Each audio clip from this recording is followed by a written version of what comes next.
안녕하세요. 저는 독일의 대표 항공사인 루프트한자에서 근무하고 있는 하나 수코바라고 합니다. 얼마 전 제가 근무하고 있는 항공사인 루프트한자는 지난 바이러스 상황의 실적 마이너스를 회복하기 위해 엄청난 인원 감축 대책을 실시했는데요. 다행스럽게도 루프트한자 본사에서는 저와 같은 5년 이상의 장기 근속 근무자들에게는 직접 연계되어 있는 다른 유럽권의 항공사에 재취업할 수 있는 제도를 마련해 주었고, 실제로 저희 승무원 동료 몇몇은 유럽의 항공사에 재취업할 수 있었습니다. 하지만 다른 동료들보다 늦게 선택을 내렸던 저는 이미 유럽 항공사의 자리가 전부 차버려서 어쩔 수 없이 한국의 항공사에 지원할 수밖에 없었는데요. 평소 루프트한자 본사에서도 한국인 승무원들을 많이 채용해왔기에 한국인 동료들은 많이 겪어볼 수 있었지만 어쩔 수 없이 자리 부족으로 인천국제공항의 항공사에 지원할 수밖에 없던 저와 동료들은 불만이 많았습니다. 한국을 한 번도 경험해보지 못했던 저는 유럽권의 항공사와 새로 계약한 동료들이 그저 부러울 뿐이었고, 그에 비해 후진국인 한국의 항공사에 취직할 수밖에 없다는 현실은 상당히 당황스러웠는데요.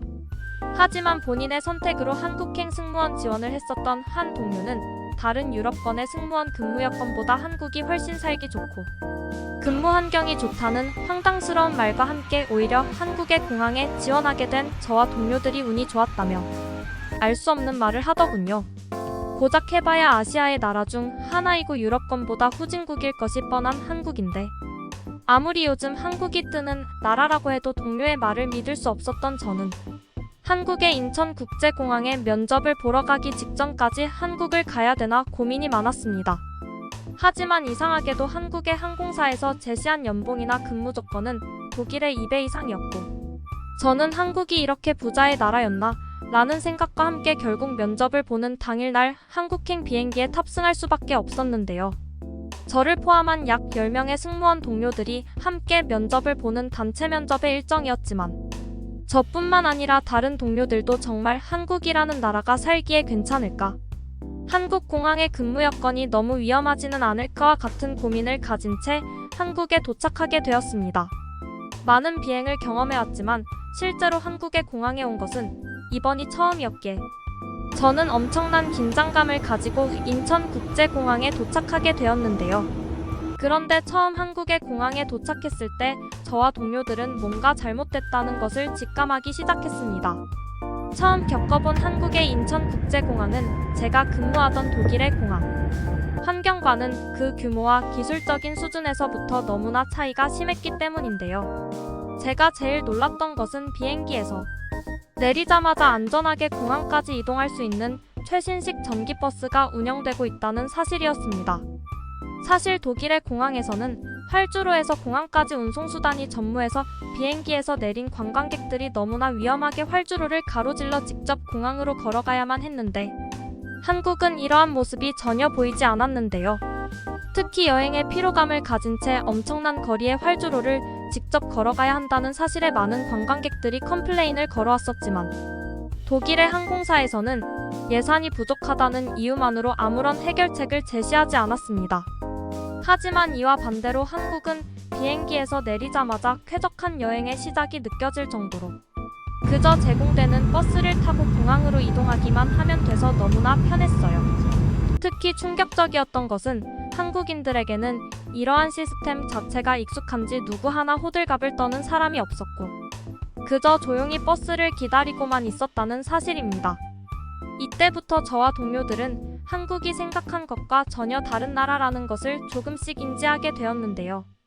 처음 겪어본 한국 공항의 활주로 버스는 너무나 편안했고, 또 내부가 굉장히 넓어서 짐이 많은 관광객들도 이용하기가 너무 편했습니다. 심지어 버스 내부 방송으로는 저와 같은 외국인들을 위해 공항에 도착하면 어떤 식으로 입국 심사가 진행되는지 영어로 간단히 설명을 하는 방송까지 나왔고, 저와 동료들은 꽤 편리한 한국 공항의 시스템에 독일과 너무 비교된다며 호들갑을 떨기 시작했는데요. 하지만 더욱 충격적인 것은 실제 한국의 공항으로 들어갔을 때인데요. 평소 유럽권의 비행만 많이 경험했었던 저와 동료들은 한국의 국제공항을 경험하는 것이 이번이 처음이었는데, 실제 눈으로 마주한 인천국제공항은 독일 공항과 다르게 전혀 처음 보는 시스템들이 너무나 많았습니다. 그 중에서도 상당히 놀라웠던 것은 공항 내부 전체적으로 디지털 시스템이 가동되고 있었다는 사실인데요. 실제로 저와 동료들이 인천공항에서 입국 심사를 진행했을 때에는 그저 여권을 바코드 기계에 읽히고 디지털 문서에 서명만 하면 모든 과정이 끝이 났고 이러한 입국 심사에 10분도 소요되지 않았습니다. 하지만 제가 근무했던 독일의 공항은 아직도 디지털 시스템은 전혀 없고 모든 것을 볼펜으로 직접 기록하고 오래된 컴퓨터로 확인하는 작업을 거치기에 보통의 외국인 관광객들이라도 한 명당 무려 2시간 이상이 소요되는데요. 게다가 혹시나 여권에 문제가 있다면 3시간이 넘게 걸릴 때도 있는데 한국의 공항은 이처럼 기다릴 필요가 전혀 없었습니다. 입국 심사를 진행할 때 옆을 보니 저와 같이 한국으로 입국한 다른 외국인들도 한국 공항은 대기 시간이 짧아서 좋다며 너무나 편안해 보이는 미소를 짓고 있었고 그건 저와 동료들도 마찬가지였죠. 공항에서 간단히 입국 심사를 마치고 곧바로 일정을 잡아놓았었던 한국의 항공사. 면접에 참가해야 했던 저와 동료들은 공항 복도에서 한국인 승무원분을 만나 안내를 받을 수 있었습니다. 지연이라는 이름으로 자신을 소개하던 한국인 항공사 직원들은 저희에게 이미 모든 서류 작업은 본사와 계약을 끝내놓은 상태라며 실제 저희가 근무하게 될 공항의 근무지와 몇몇 시설물들을 소개해주겠다는 말과 함께 저와 동료들을 이끌고 인천국제공항을 차례차례 소개해주시더군요. 공항의 지상직으로 근무를 하겠다는 계약을 했기 때문에 저와 동료들은 인천국제공항에서 외국인 관광객들을 안내하는 자리에 발령받게 되었습니다.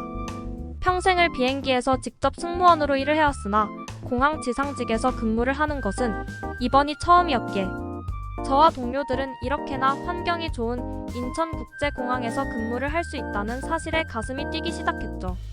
일단 공항 구내식당에서 밥을 먹자는 지연씨의 안내를 받아 곧바로 밥부터 먹으러 간 저와 동료들은 인천국제공항의 직원 식당에 들어가자마자 기겁할 수밖에 없었습니다. 놀랍게도 공항 내부에 항공사 직원들만을 위한 식당이 존재한다는 사실 자체부터 저와 동료들은 이해가 되지 않았는데요. 실제로 독일의 공항에서는 근무하는 직원들을 위한 식당이 아예 존재하지도 않을 뿐더러 공항 근처 주변 인프라가 너무 열악해 대부분의 직원들이 샐러드 도시락을 사오거나 그저 굶는 것이 전부인데 한국은 공항 내부에 구내식당이 있을 뿐만 아니라 공항 근처에 식당이 너무나 많이 있어서 배를 굶을 이유가 전혀 없어 보였습니다. 특히나 상당히 충격적이었던 것은 3-91 공항 지하에 자리 잡고 있는 구내식당의 퀄리티가 디귿 마치 독일의 고급 레스토랑과 다를 게 없는 수준이었기 때문인데요. 한국이 그저 가난한 나라인 줄 알고 있었던 저와 동료들은 공항 구내식당의 깨끗하고도 넓은 식당 환경에 이게 정말 직원들을 위한 식당이 맞는지 지연씨에게 질문을 반복할 수밖에 없었고 특히 너무나 저렴한 비용으로 이렇게 레스토랑과 다름없는 식사를 이용할 수 있다는 사실에 한국의 공항 직원들이 그저 부럽기만 했습니다. 하지만 지연씨는 한국에서는 그저 평범한 구내식당 중 하나라며 저희에게 한국의 대표 음식인 한식 코스로 식사를 해보라고 권했고 실제 동료들과 처음 먹어본 불고기와 잡채 그리고 김치볶음밥은 너무 맛있어서 밥을 2번이나 먹어야 될 정도였죠. 그런데 간단하게 식사를 마치고 나온 지연씨는 아무런 계산을 하지 않고 그저 목에 걸고 있던 사원증을 바코드 기계에 가져다 대고는 식당을 나왔고 저와 동료들은 그 모습을 보자마자 엄청난 충격을 받을 수밖에 없었습니다. 지연씨는 인천공항의 구내식당은 각 항공사와 직원들의 개인 아이디가 식당 키오스크에 전부 입력되어 있다며 오늘 먹은 식사비는 저와 동료들까지 포함해 전부 계산을 마친 상태라는 믿을 수 없는 말과 함께 저와 동료들에게도 나중에 밥을 먹더라도 받은 사원증만 키오스크에 입력하면 계산은 전부 끝나는 것이라는 놀라운 얘기들을 이어나가더군요. 독일에서는 단 한 번도 경험해보지 못한 너무나 편리한 계산 시스템에 저는 어안이 벙벙해질 수밖에 없었고 앞서가는 지연씨에게 한국의 공항 기술력이 이렇게 높은 줄 몰랐다며 호들갑을 떠는 질문들을 쏟아내기 시작했습니다. 하지만 저와 동료들의 말을 들은 지연씨는 아직 놀라기는 이르다며 지금부터 공항에서 직원들만 이용할 수 있는 다양한 시설들을 하나둘씩 소개해주겠다고 했는데요. 그리고 실제로 지연 씨와 함께 제일 먼저 도착한 직원용 숙직 시설은 저의 말문을 막히게 만들고 말았습니다. 또한 더욱 충격적이었던 것은 공항 내부에 있는 깔끔한 숙직 시설을 공항을 이용하는 평범한 관광객들도 무료로 이용할 수 있다는 사실이었는데요. 그럴 때마다 마땅한 휴식 시설이 없어 차디찬 공항 바닥에 간단히 매트를 깔고 자는 것이 전부였는데, 한국의 공항 직원들을 위한 숙직 시설은 저와 동료들의 눈에는 마치 호텔과 다름없을 정도로 깨끗하고 관리가 잘 되어 있었습니다. 지연 씨의 안내로 간단한 직원용 침대에 누워본 저는 침대에서 따뜻한 열기가 올라오는 최신식 온돌 시스템 침대에 큰 충격을 받았고, 지연 씨는 이곳에서는 1시간만 자도 전부 피로가 풀린다면서 저와 동료들에게 자세한 숙직실 이용법을 알려주기 시작했어요.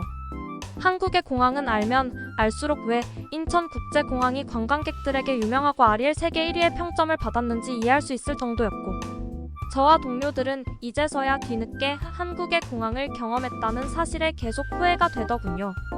심지어 공항의 직원들이 항상 사용 가능한 24시간 응급실이 있다는 것은 평소 감기가 많이 걸리는 저에게는 더욱 좋은 근무 환경이었고, 저뿐만 아니라 다른 동료들까지도 난생 처음 보는 공항 의료지원센터에 당황할 수밖에 없었습니다. 지연 씨와의 간단한 공항 투어를 마친 후 지연 씨는 계약직으로 근무하는 동안 지낼 수 있는 외부 기숙사를 계약해 놓은 상태라면서 함께 가보자고 제안을 했는데요. 살면서 여러 해외의 나라들로 나가 외항을 경험했던 저와 동료들이었지만, 인천국제공항에서 기숙사까지 지원해준다는 사실에 한국은 도대체 얼마나 돈이 많은 걸까라는 생각을 할 수밖에 없었습니다. 오랜 시간 동안 근무했었던 독일의 대부분 항공사들도 승무원들에게 기숙사를 잡아주는 경우는 거의 없을 뿐더러 대부분의 독일 항공사들이 그저 차에서 잠을 자고 오라고 하거나 샤워를 하는 것까지도 근처 공공시설 화장실을 이용하라는 황당한 지시를 내렸을 정도인데, 한국의 공항 근무 요건은 전 세계 어디에서도 볼 수 없던 최신식 시스템과 제도를 가지고 있더군요. 한국에 오기 전까지만 해도 한국을 무시했었던 항공사 동기들도 차라리 이럴 줄 알았다면 한국행 비행기에 많이 탑승했을 것이라며 후회했고, 그건 저 또한 마찬가지였습니다. 그런데 지연 씨의 안내로 도착한 항공직 직원들을 위한 기숙사는 정말 지연 씨의 말처럼 호텔과 다름없는 시설을 가지고 있었는데요. 하지만 정말 놀랍게도 해당 건물은 공항 직원들만 이용할 수 있는 공항 근처 기숙사였고, 호텔보다 더욱 좋은 쾌적함과 깨끗한 건물에 저와 동료들은 큰 충격을 받고 말았습니다. 단순한 직원용 기숙사라고 생각했지만 독일의 호텔보다 더욱 좋은 룸 컨디션을 보이고 있었고, 한국에서만 느껴볼 수 있는 온돌이 적용되어 있던 방은 바닥의 따뜻함을 겪는 순간 너무나 편안해서 잠이 올 지경이었죠. 지연 씨는 앞으로 이곳에서 계속 지내면 된다고 했고, 지하에는 공항과 마찬가지로 직원용 식당이 또 따로 있다는 소식에 한국의 공항 직원들은 정말 천국 같은 곳에서 근무를 하고 있다는 생각이 들었습니다. 약 3일의 대기 시간을 가진 후 인천국제공항에서 근무를 시작하자 더욱 놀라운 상황들이 보이기 시작했는데요. 외국인 관광객의 가이드나 입국심사 지원, 그리고 소지품 검사 등에 투입된 저와 동료들은 독일 공항에서는 볼 수 없었던 각종 디지털 시설들에 당황할 수밖에 없었습니다. 실제로 독일에서는 아직도 소지품 검사 스캐너가 거의 없는데, 인천국제공항은 모든 입국심사대에서 디지털 스캐너를 사용하고 있었고, 이러한 이유 때문인지 근무를 하기에도 너무나 편했는데요. 실제로 손을 이용해서 소지품을 검사할 때에는 너무나 불편하고 육체적인 피로감도 많았는데, 한국의 공항은 이러한 노동력을 소모할 필요가 없었습니다. 편리하고도 쾌적한 근무 환경에 충격을 받은 저와 동료들은 한국의 수도라는 서울을 직접 경험해보자는 생각에 휴무일이 겹친 주말 모두가 함께 서울로 향했습니다. 놀랍게도 공항에서 서울역으로 바로 가는 지하철이 있다는 사실에 저는 매우 당황했는데요. 독일에서는 버스와 지하철은 물론 기차까지도 공항과 연결되어 있는 경우는 거의 없는데, 한국의 인천공항은 중심 수도인 서울로 가는 방법에만 버스와 지하철 두 가지나 되었습니다. 편하게 지하철을 타고 도착한 서울은 역시나 독일에서는 볼 수 없었던 높은 빌딩들과 깨끗한 도시의 모습이 보였고, 놀랍게도 한국인들의 시민의식이 상당히 좋은 것인지 길을 지나갈 때마다 도움이 필요하냐며 먼저 한국인 분들이 말을 걸어주시더군요. 공항과 연결되어 있는 기차까지도 너무나 편한 자동 개찰구 시스템이 운영되고 있어 그저 편하게 교통카드의 잔액만 확인하면 돼서 다니기에도 수월했습니다. 독일에서는 대부분이 현금 시스템으로 대중교통이 이용되고 있어서 불편할 때가 많은데, 한국에서는 언제부터인가 지갑을 들고 다니지 않는 저의 모습을 보기도 했죠. 약 7개월 정도 한국에서 근무하고 있지만 바로 어제 독일의 항공사 본사에서 저희에게 복귀하라는 계약 문서가 날라오게 되었습니다. 하지만 저와 동료들은 독일 항공사의 복귀를 거절하고 모두 자동 퇴사 처리를 기다리고 있는데요. 한국이라는 편리하고 살기 좋은 나라를 알아버린 지금, 저와 동료들은 한국에서 새로운 영어 강사 학원을 운영해 보려는 계획을 준비하고 있습니다. 잘 될지 모르겠지만 살기 좋은 한국에서 무언가 도전할 수 있다는 사실만으로도 끝까지 시청해 주셔서 진심으로 감사합니다. 함께 하고 싶은 사연을 공식 메일로 보내주시면 신중히 검토하여 영상으로 제작하도록 하겠습니다. 여러분의 구독과 좋아요는 계속해서 좋은 사연을 소개할 수 있는 힘이 됩니다.